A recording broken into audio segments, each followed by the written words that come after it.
Hello, my name is Angela Tellez, and this is video 2 for the Women's Studies WST 460 class, Women and the Body. This is Fall Session B of 2015.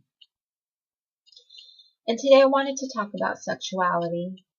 Sexuality in terms of women's sexuality and the idea of proper sex versus improper sex with women, and how women of color are intertwined into that way of looking at women's sexuality. So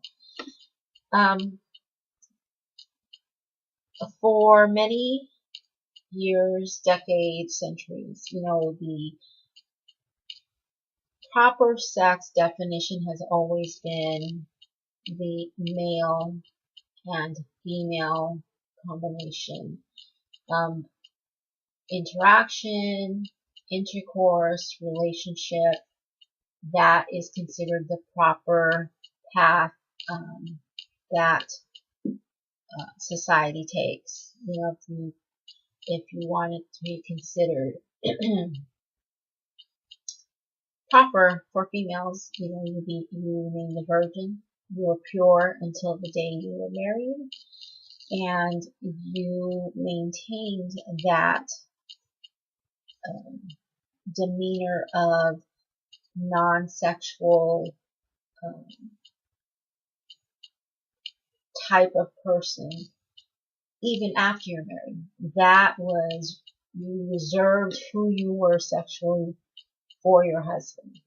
So you could not have feelings of sex or be outwardly vocal or talk about sex, because that is something you don't do. So that is how we society have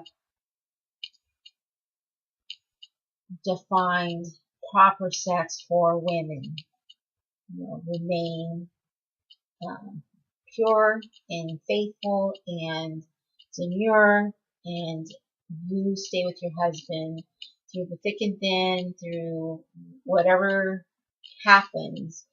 You are to remain there with him, and only to be with him, serve him, and please him. So as feminism grew in the last century, and we have began to address the sexual nature in which women have. We do have a sexual nature about us that we have repressed because society has told us we're not supposed to be that way. So mostly with the invention of birth control, that really gave women the freedom to pursue and become at one with their sexuality. Now they were able to control a little bit more. They didn't have to rely on men for birth control.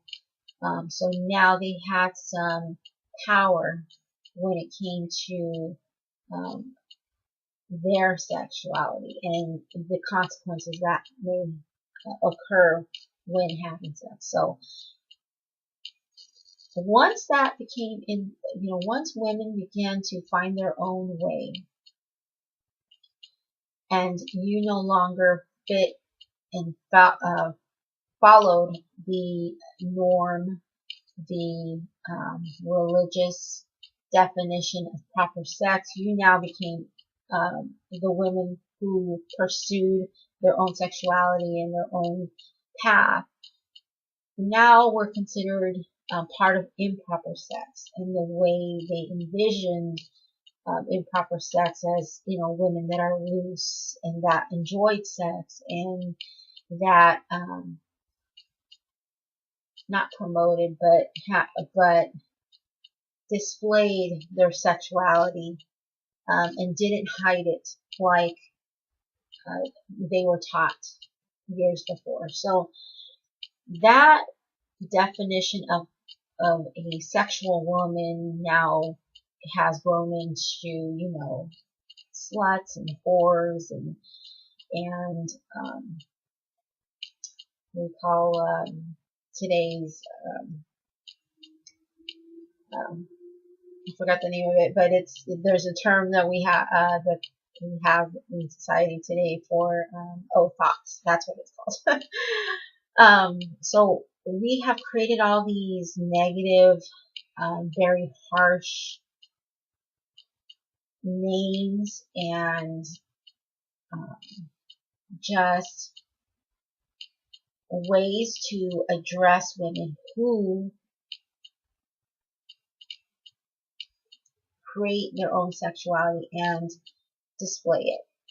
So when we were talking about that, I related the way I approach this particular topic is the performative of disgust. The article we read last week regarding the way we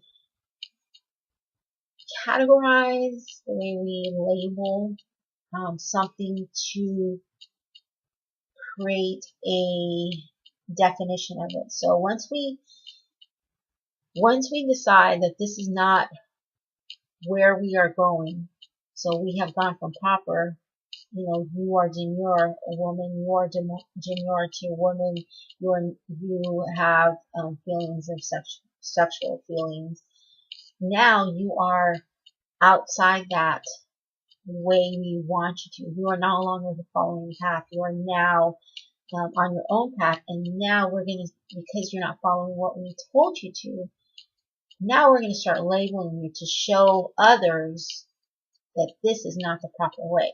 So now we begin those labels of whore, slut, bot, whatever the case may be, in order to hold these people back and chain them down so that we society teaches the rest of the group or the kids that this is not how you want to be. You don't want to own your sexuality. You don't want to have those feelings. You want to be demure. You want to save yourself. You want to be married. You know, that's the path. So we use this idea of disgust and labeling to really suppress sexuality, especially for women. And we see it today in how women in birth control, women and abortion rights, how they've been treated and how they've been categorized as not, it is very negative in terms of, why do you need birth control? Why should we pay for your birth control? That's, you know, that is your thing. I'm a taxpayer and I should not have to pay for your birth control so you can act up and you can go have sex with whoever you want to do. Or so we've created this idea of disgust around birth control now, around access to healthcare and abortion, specifically to Planned Parenthood, because it is associated with abortion, and so that's what they're using in order to control that, in order to control the funding or control the availability of some services that women in particular have had access to for many years. And now all of a sudden we are using these feelings, negative feelings, to control that and really pushing those ideas on them. So equivalent to that, or in conjunction with that, women of color, you know, we have created this label of disgust, but women of color almost get that label 2 to 3 times over, because we women of color have always been seen as something that is impure, somebody who is enticing and not as clean, lack of a better word, as white America. So if women of color are acting in this way, it becomes 2 to 3 times harsher, because that label of disgust is thickened with the fact that women of color are performing these, or not performing, but allowing and deciding that they will live in their sexuality. They want to pursue sex prior to marriage and so forth. So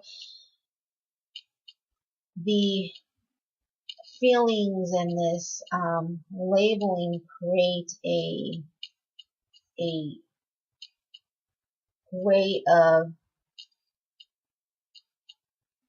really demeaning women in general, but I think women of color have 2 to 3 times more of a hill to climb, because there are other societal feelings towards them. There are other categories that already create a negative overall view of how women of color are. So adding to the availability of birth control, the availability of abortion, the availability of, or the allowance of being sexual in nature, really hinders and holds back women of color more so than white women of America. It's just a harsher viewpoint and a harsher way to look at women, and society uses that harsher view and uses that women of color as an excuse to hold back all women. So it's almost, it's just much more difficult for women of color to have the feelings and have the to live those out and not be labeled as harshly, or labeled too harshly versus other women. So it's not only seen as improper sex, it's almost as disgusting, or something that they take advantage of. They do it on purpose so that they can steal or take money, steal from the government, whatever, however you want to define it. But it's a way to really hold back women in general, especially women of color, when you define women's sexuality as improper sex. That's all I have for today. All right, thank you.